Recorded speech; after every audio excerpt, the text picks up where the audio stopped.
Welcome to the Art Project. I am totally excited about the month of Inktober. Getting ready to do some Inktober work here, and I'm going to tell you how I'm going to do it with my class. My drawing classes and my Art 1 classes are all going to do this. So pretty excited about it, so stay tuned.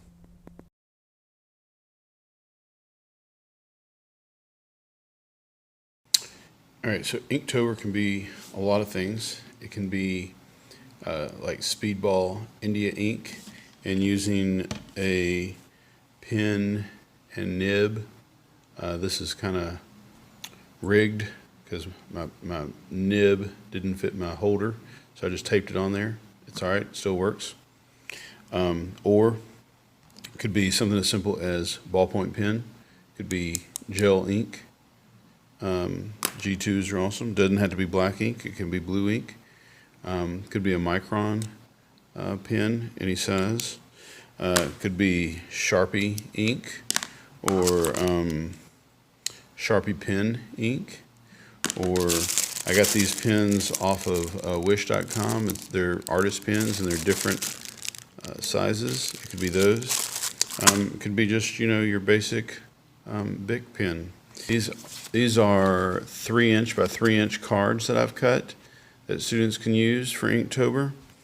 These are 4-inch by 4-inch cards that students can use, and these are 5-inch by 5-inch cards that students can use. And I did them this way so that I wouldn't use up a lot of paper doing big work with all of my students. And I also made them squares because Instagram format is square, and so just kind of made sense to me. But you can do them any way you want to. You can do it in your sketchbook. The point is to draw. So first thing we're going to have is the essential questions. For example, what is Inktober? I'm not going to go into this a whole lot of detail. Just suffice to say it is a challenge to draw for 31 days using some sort of ink. I'm going to use it to go over what pen and ink is in my class. I'm going to teach my students how to use a pen and how to shade with a pen, specifically hatching and cross-hatching, which I'll go over in this video. And then another thing that I'm going to talk about is how to come up with an idea. So there are prompts for Inktober, but how do you use those prompts to come up with an idea? Before I get started on all of that, let me show you a little bit of the stuff that I'm going to drag out. I've got some old pen and ink things. I've got some nib holders and nibs and so on. One of the coolest things that I've got is this sort of this old, I've got lots of nibs here as you see, but I've also got an old calligraphy pen, like an old dip pen. Here it is. Well, there it was. It was a big, wide, big, wide nib. Anyway, long story short, here are some other pens that I have to use, and they were broken, and some of the nibs didn't fit my pen. So you know what? It doesn't really matter. I'm going to take this nib and this pen holder that don't fit and don't go together, and I'm going to tape them together because I'm an artist. And I can't always afford new pens. I can't always afford new nibs. And so I'm just going to take a little painter's tape and tape it to the end of the nib holder. And I know it's a little bit rigged, but hey, it's going to work. So here's my pen. See the little hole? That's the reservoir. There's a channel that goes from that hole down to the point. And if I dip my pen up past the reservoir, it will hold lots of ink. That ink will then run down the channel and onto the paper as I drag it. What holds it into that hole is water tension or surface tension. The ink is held in place simply by the tension. I don't know all the science behind it. Ask your science teacher. Anyway, it works out really, really well, and it makes for wonderful marks. Now, some might ask, why use a pen like this when we have ballpoint pens and artist technical pens and pens with such precision? Well, the reason is because this pen lacks precision. At least that's my thinking about it. because it's random, because it is a little bit messy, because it has interesting, unpredictable marks. Now, as far as hatching goes, basically the way hatching and cross-hatching works is the more white paper you cover with black lines, the darker it gets. And if it's not completely black, well, then your eye reads it as some kind of a gray. So the more lines I put together side by side, the grayer and darker gray that it becomes. So another thing to note about ink is that obviously it wets your paper down. So each one of these lines is a thin little wet line on this copy paper. And if I go over it too much, the sharp pointy pen nib is going to tear my paper.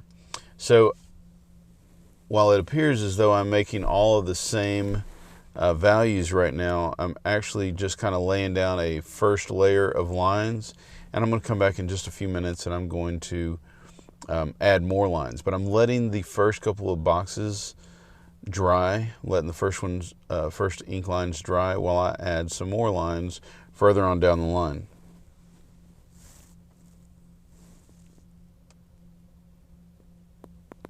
The feeling of this kind of nib going across the paper is so satisfying. It's not the same as a ballpoint pen or an artist pen. So that's another reason to use this, is it's just a different feel of pen, a different feeling.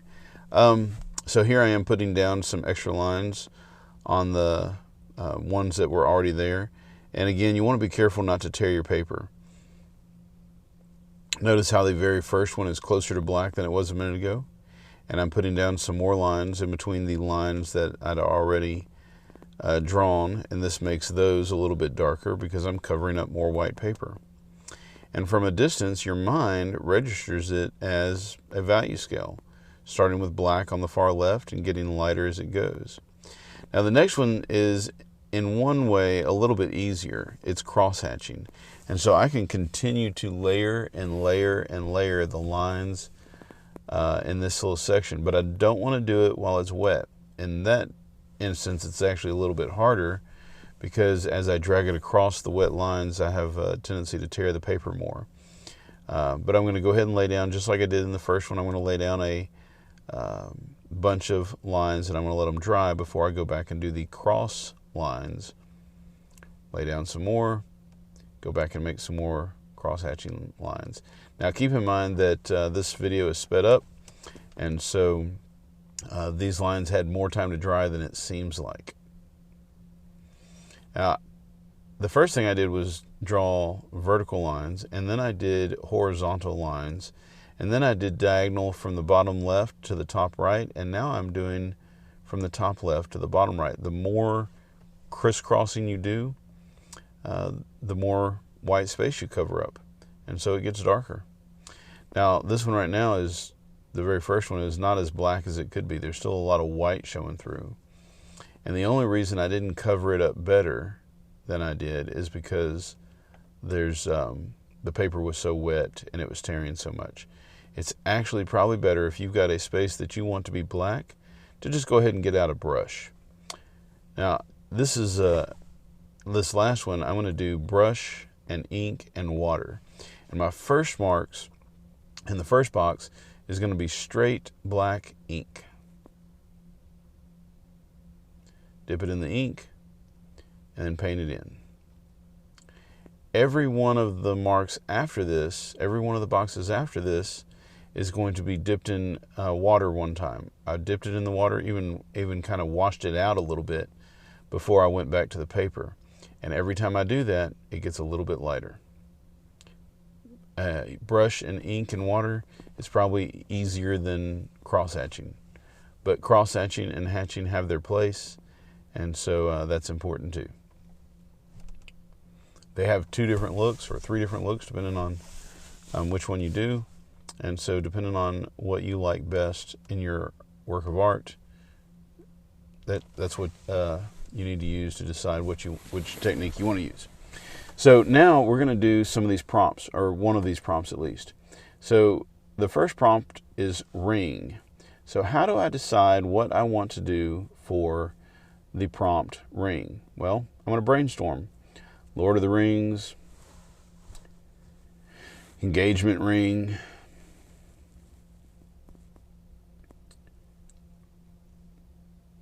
circle of friends, which is kind of like a ring of friends. So I'm just coming up with the first things off the top of my mind, off the top of my head, whatever comes to mind. There was that movie, The Ring. I'm just going to put down just about anything that I come up with that has to do with ring. And it doesn't matter how far-fetched it is, I'm going to write it down. Now, at first I was thinking I'd just write down 5 things that remind me of ring or that ring remind me of. And then I'm going to pick one of these. But my brain kept going, so my pen kept going. So sometimes if you're really, really dirty and you take a bath, you leave a ring in the tub. Sometimes it's just a soap scum type ring, maybe. I don't know. Smoke rings, ring toss, onion rings. I didn't write onion rings down, but I should have written onion rings down. Yep. So back to cross-hatching. Here's an example of some simple shapes in which hatching and cross-hatching were utilized to make shadows. You can see a big splotch in the middle there. That was an accident. Also, I think something that is maybe good to point out is that if you want to challenge yourself more, if you want to make a little bit more out of this, here are a couple of challenges that you can implement. One, you don't have to use these prompts as is. I mean, you can, but instead of doing images, just do words. So, for example, on my card for ring, instead of drawing a picture of some kind of ring, I just figure out some way of doing a very creative block letters. Now, I don't know that that is really challenging in and of itself, but you don't want to do 31 days of block letters just like this. So maybe you paint around them, maybe you use different colors, maybe you make some of them more three-dimensional like this. Just kind of think outside the box and use your sketchbook to help you come up with plans for it. But instead of images, maybe do lettering.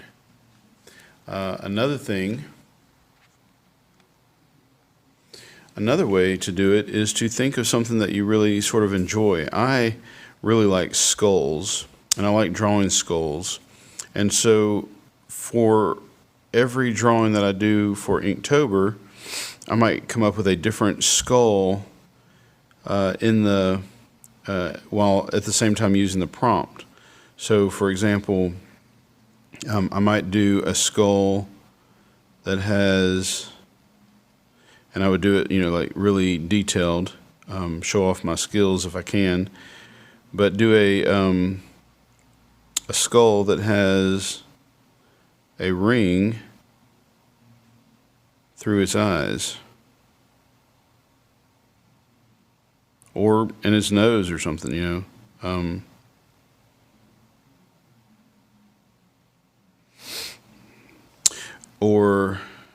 and for the second one, which is mindless, well, it kind of works out perfect. I could draw like an empty skull.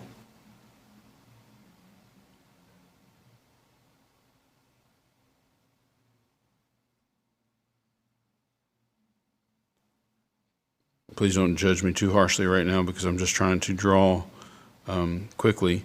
But an empty skull, so it looks like it's, well, mindless.